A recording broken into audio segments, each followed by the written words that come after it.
बिहार के राजगीर में खोज निकाला गया संजीवनी बूटी का टुकड़ा। वही संजीवनी बूटी जिसे हनुमान जी लक्ष्मण जी को बचाने के लिए जो है वो ले जा रहे थे, वो भी द्रोणगिरी पर्वत को अपने हाथों पे उठा के। इस बात की चर्चा जो है वो बहुत तेज है।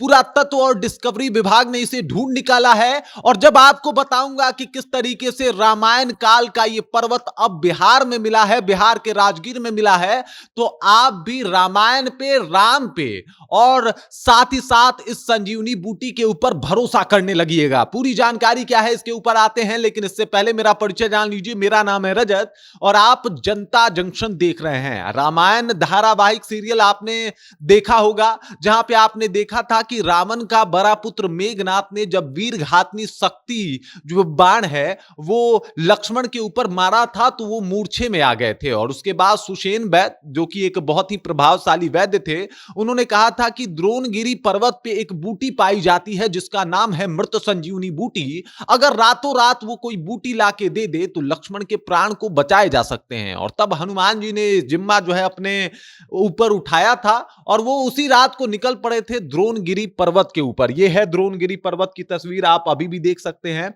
और इस पर्वत पे वो श्रीलंका से आए और उसके बाद उन्होंने पूरा पहाड़ ही उठा लिया। इस पहाड़ को उठाया, पूरा पहाड़ उखाड़ के और लेके चल पड़े थे एकदम श्रीलंका की तरफ। और श्रीलंका जाते वक्त जो है इस पहाड़ के छोटे छोटे टुकड़े जगह जगह पे गिरे थे। उत्तराखंड में भी माना जाता है कि इस पहाड़ के टुकड़े गिरे थे और अब राजगीर में भी ढूंढ निकाला गया है इस पहाड़ के टुकड़े को, जहां पे मृत संजीवनी, जो एक बहुत ही खास जड़ी बूटी थी, वो मिलने के प्रमाण मिल रहे हैं। पुरातत्व विभाग का कहना है कि भाई गांव वालों का और साथ ही साथ राज्य का यह फर्ज बनता है कि इस जगह को संभाल के रखा जाए, क्योंकि इसमें बहुत सारा जो है वो अतीत छुपा हुआ है, बहुत इतिहास जो है वो छुपा हुआ है। और इसकी जांच जो है वो कराई भी जाएगी, कार्बन डेटिंग के हिसाब से पता भी किया जाएगा कि भाई साहब ये जो पहाड़ है वो कब का है। आपको बता दूं कि जो नालंदा के राजगीर है वहां पे जो है 300 फीट लंबी और 150 फीट ऊंची एक पहाड़ को ढूंढा गया है। इस पहाड़ को जो है वो ये द्रोणगिरी पर्वत का एक टुकड़ा बताया जा रहा है, यानी हनुमान जी जिस पहाड़ को लेके गए थे उसके छोटे छोटे टुकड़े जहां पे गिरे थे उसमें से एक जगह है नालंदा का राजगीर। और उस टुकड़े को ढूंढ निकाला गया है और वो छोटा टुकड़ा भी 150 फीट जो है वो लंबा है। इस टुकड़े की चर्चा हो रही है भाई साहब, और इस पे जो जड़ी बूटी पाई जा रही है वो बहुत ही खास है। इसे मृत संजीवनी बताया जा रहा है। इस संजीवनी बूटी का कारामात आप इससे समझ जाइए, ये लंबाई बढ़ाने से लेके इसके कई ऐसे औषधीय गुण हैं जिसके ऊपर ये मेडिकल साइंस को भी चैलेंज करता है। जैसे मेडिकल साइंस कोई कई चीजों को कहता है कि भाई ये इम्पॉसिबल है, उस काम को ये जड़ी बूटी करके दिखाता है और इसीलिए इसे संजीवनी बूटी का जो है वो दर्जा भी प्राप्त है। अब देख लीजिए, पटना का पुरातत्व विभाग कह रहा है कि भाई साहब ये तो बहुत ही खास है। जो नालंदा का डिस्कवरी है उसमें भी ये डिस्कवर किया है कि भाई ये बहुत खास है, बहुत ही बेहतर है और ये बहुत पुराना भी है। आम लोगों का मानना है कि भाई साहब इसके आसपास जो है पहले बहुत सारी बूटियां उगती थी, लेकिन धीरे धीरे करके जैसे लोगों की आबादी बढ़ी ये बूटियां समाप्त होने लगी और अब ये इक्का दुक्का ही पाई जाती है। लेकिन ये पहाड़ अभी भी शरीफाबाद में जो है वो देखने को मिल रहा है। माना जा रहा है कि जब हनुमान जी इस पर्वत को लेके जा रहे थे तो राजगीर के शरीफाबाद में जो है ये पर्वत का टुकड़ा जो है आके गिरा था और यहीं से ये बूटी जो है वो प्रकाश में आई थी। पहले आपको ये बात समझना होगा कि जो रामायण काल है उसके कुछ साक्ष्य मिल गए। उसके बाद आप ये समझिए कि जो संजीवनी बूटी, जो आप देख लीजिए जब लक्ष्मण जी को मूर्छा लगा था, यानी मेघनाथ ने जब शक्ति बाण मारा था, तो हनुमान जी के ऊपर ही ये जिम्मा सौंपा गया था कि जाओ हनुमान और जाके संजीवनी बूटी लेके आओ। और इसका भी प्रमाण मिल रहा है कि भाई श्रीलंका ही गए थे।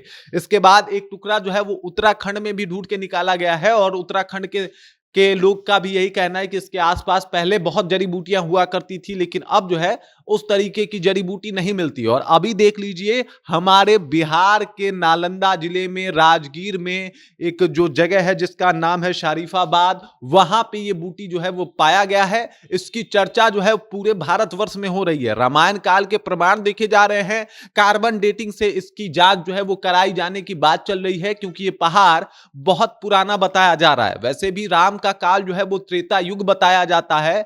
यानी 4 युग होते हैं हमारे यहाँ, सतयुग, त्रेता, द्वापर और कलयुग, जो कि दूसरा युग माना जाता है त्रेता को, उसके बाद द्वापर और उसके बाद कलयुग। तो समझ जाइए कि द्वापर बीत गया और त्रेता की ये बात है, कलयुग अभी चल रहा है अगर पौराणिक मान्यताओं को माने तो। और कलयुग में जाके इस तरीके के प्रमाण मिले हैं जिसके ऊपर कई लोग यकीन नहीं कर पा रहे हैं, लेकिन ये सच है और इसकी कार्बन डेटिंग से अब जांच कराने की बात भी चल रही है। बाकी आप रामायण को लेके क्या सोचते हैं, और इस जो प्रमाण को मिला है, ये जो बूटी मिली है जिसकी चर्चा अब देश विदेश में हो रही है, हर जगह इस बात को जो है वो कहा जा रहा है कि पूरा मेडिकल साइंस भी इस बूटी के आगे फेल हो जाता है। मतलब दावा करा जाता है कि भाई साहब ये तो 18-20 बरस के बाद जो है वो हाइट नहीं बढ़ सकती, लेकिन ये बूटी हाइट बढ़ा सकती है। मतलब आप समझ सकते हैं कि हमारा आयुर्वेद जिस वक्त था वो कितना अलग था, कितना बेहतर था, और इसी वजह से इस बूटी की चर्चा हो रही है, इस पर्वत की चर्चा हो रही है, और हर तरफ ये बात चल रहा है कि भाई साहब रामायण में जो साक्ष्य मिले हैं